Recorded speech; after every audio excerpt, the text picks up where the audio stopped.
distinguished guests, friends and relatives, fellow published authors, good afternoon, or is it good evening? Good afternoon. Hamjambo. Hamjambo tena. Thank you all very much for accepting to join us in this auspicious occasion when we celebrate our rising together as authors and presenting this message of hope to Kenya, to East Africa, and to the entire world. I'm so pleased to see my teacher, Mrs. Amina Vuzo, here. Thank you so much for honoring that invite. Pleased to see my former schoolmates, all of them my seniors. Thank you so much. Thank you, Joyce. Thank you, Githaiga, for coming to join us here. Those were my former workmates at Kenya Pipeline. They represent the good moments we had there. Thank you, my family. I think all of them are here. Those who are not here are on the way. Thank you, thank you, thank you. I cannot thank you enough. In this bounce back, the Lord has put new songs on my lips, many of them. Something Big by Dylan Hope, Overdue, which we have just heard by Joyce Blessing, Game Changer by Ada Ehi, Kiradhimo by Grace Mwai. If we played all of them, we would spend the entire evening and night here. Many years ago, I went downtown. I was on Moi Avenue, I remember. And as I passed near what used to be either Anand's music shop, or perhaps it was Reverend Japheth Kasanga's music shop, Ruth Wamuyu's song was playing loudly from a nearby shop. Mambo sawa sawa, mambo sawa sawa, Yesu akiwa enzini, mambo sawa sawa, mambo sawa sawa, mambo sawa sawa. Sintaogopa kwa mambo yoyote, ninaye Yesu moyoni, amehakikisha mambo yote sawa, mambo sawa sawa. The truth is, at that point, mambo hayakuwa sawa sawa. Mambo hayakuwa sawa sawa wakati huo. Things were not working out for me at that time. In fact, I was considering burying an infancy dream. As a young girl in Form 2, I had dreamt of writing books. And a lot earlier, I had dreams of becoming a teacher. But during this season, when I heard that song, I felt I had nothing to offer the world. The song at that time reminded me that however bleak the situation appeared, as long as God was on the throne, all would be fine. And that song became my anthem. I would sing it to anchor myself, to give myself strength and courage to go on. One of the things I was grappling with at the time, what was making mambo yasiwe sawa, was that the responsibility of ensuring that some of my siblings' fees were paid fell upon me. I was just beginning work then, and my husband and I had a very young family, and money was hard to come by. I remember worrying about my sister's education. What will happen to her in case I'm not able to raise the funds? Mwanidundo Shoma, for those who know that French, will she miss out on her opportunities? Because that is what education is about. for many of us, a doorway to opportunities. I am so pleased to say that it is this girl who has midwifed the bounce back I recount in my chapter. A big round of applause to Catherine Mugoi Ngali. I think I've gone on very far, but let me once again acknowledge all my guests, my family, my friends, and friends of my friends. Thank you all once again for honoring this special invite. A very special thank you to Apesa Cassian Kitatu for traveling all the way from Voi, county number 6, to represent his family. I do not take that lightly, my brother. I and my co-authors are truly pleased to have you all here. I hope this session will not only be celebratory, but also a place of learning something about bouncing back. And I think Siombua has outdone herself. I would like, to also thank in a very special way all those who have enabled many of my guests here today to attend this function. My sisters, Fortunata Mruli, who is represented by Teresia over there, all the way in UK. My sister, Filipina Washira, also in UK. My sister, Catherine Ngali, who is in Kigali, Rwanda. My wonderful daughters, Angela Muruli, all the way in Dakar, Senegal. Wendy, Chari Muruli in UK. My Form 1 friends who would have loved to be here were it not for the distance. Dr. Myra Magasi Koech, who is in Eldoret at this point, and Dr. Lona Okalebo Knight, who is in the UK. From the depths of my heart, I thank you for accepting to make it possible for my guests who found the price of attendance too steep, but who really wanted to be here to join us, and who I know are here. I can see them.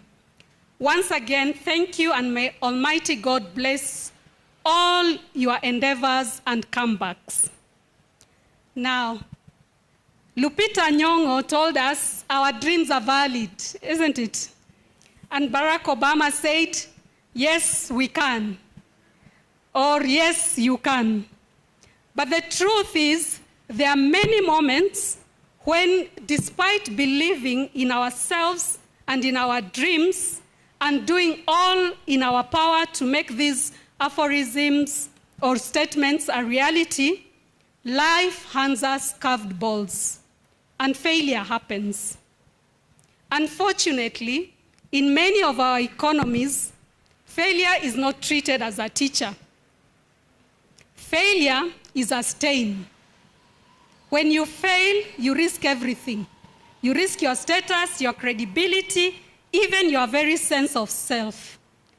The consequence, we chase success at all costs.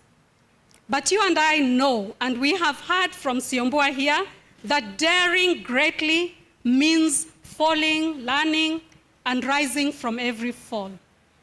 This is what we have come to celebrate in this book launch. And it is what we talk about in the stories we recount in this book. That it is all right to rise after a fall. That failure is part of the equation of daring. I could tell you multiple accounts of how I have bounced back in my life. They are countless, some which have been pretty serious. But I only had a limited number of words to contribute in the book. So I chose my latest and most exhilarating bounce back or comeback. When you read the book, I don't want to spoil the reading for you. You will learn what I talk about. For now, let me thank those who made this particular bounce back possible. My parents, who laid a firm foundation in bringing me up. They did not just send us to school and ensure we had a great education. They made sure we were well-rounded spiritually, physically, emotionally, and they did it to the best of their abilities. May God rest their souls in peace. I celebrate a husband, Engineer Philemon Mwamburi, who supports and keeps challenging me. I have had to learn to accept being constantly challenged, even when it makes me very uncomfortable. I ask myself what opportunities might be lacking behind the discomfort rather than fight back. I celebrate the young people in my life who make me believe in the future. I have learned to allow them to teach me a sense of wonder and to ask questions such as, what might they be seeing that I'm not seeing? Ben, who, because of distance, has not been able to join us, but who, since he turned 18, chauffeurs us and would have chauffeured me today were he here. He amazes me at the way he handles cars with so much ease, given that for me, learning driving was a nightmare, and I gave somebody many nightmares. By the way, many women say that their husbands can't teach them how to drive. My husband taught me how to drive and persevered through being taken on Outer Ring. We were going to Airport North Road. That time, it was not so busy. So we took the car and I was on the wheel. I got into Outer Ring Road and turned the wheel all the way back to where we were coming from. And he did not shout. He has taught all of us in the family how to drive. Thank you for that. Noella, who figures out how to operate any new gadget I get. Recently, I bought an induction cooker, and when I couldn't figure out how to turn it on, I turned to her. First, she had to show me how to use video on WhatsApp before she explained to me how to turn on the cooker. Heinz, whose art blows my mind away. I cannot draw a straight line between two dots. Imagine that. Marcel, whose dance moves tell me he is a chip of the old block. These fellows have gifted me with the joy of motherhood and buttressed my desire to rise with every fall, because I have to walk the talk. I have to put my foot where my mouth is. Last year, at around this time, and I'm not seeing this lady, where is she? Last year, at around this time, we were at the Tribe Hotel in Village Market, courtesy of one Elshiba Vali Msengeti Poriot. She co-authored the book, The Way She Leads. I'm telling you, she doesn't know this, but I was so excited to attend that launch. I felt the way I would feel going to the hall in our days in Loreto Limuru to listen to the speakers whom the sisters had invited to talk to us. Thank you so much, Elshiba. These young people represent all the young people I keep allowing to help me see life in a fresh new way, which has been one of the big reasons I keep trying after every setback. Of course, I acknowledge my supportive family. Catherine, I can't stop thanking her, my sister Catherine. And I want to mention one woman who is not here today. I wish she was here. Irene Kinuthia. She was also my senior in Loreto Limuru and the founder of the coaching hub. Because in her school, I have found the true spirit of abundance mentality. I could read something, but let me not hog up the time for the others. You will read it in the book, what I have written about her. Thank you, Mrs. Vuzo, for representing all those who taught us, who taught me with so much zeal. When you are made to repeat your insha several times, na unaambiwa uozo mtupu, you've worked so hard, you get back your paper with uozo mtupu. I'm telling you, you are told to kariri your shairi over and over again. You learn how to normalize, constantly trying out things multiple times, and that trying again improves what you do and you get better. Thank you, thank you, thank you. I'm finishing. All these people, and a number that I haven't mentioned because to take too long, represent a little bit of the narrative shift I would like us to embrace. That failure is not final. That failure is feedback. They also represent another thing I feel we ought all to think seriously about. The scaffolding that helps rebuild every time we fall. These are systems we have to build into the very fabric of our society, in our families, our churches, our schools, our colleges, in fact, in our entire country. And this includes having a robust economy, because the reason many of us don't rise once we fall or don't want to fall is because the depth of the hole you will fall into is so deep, coming out may never happen. That is why we fear failure so much.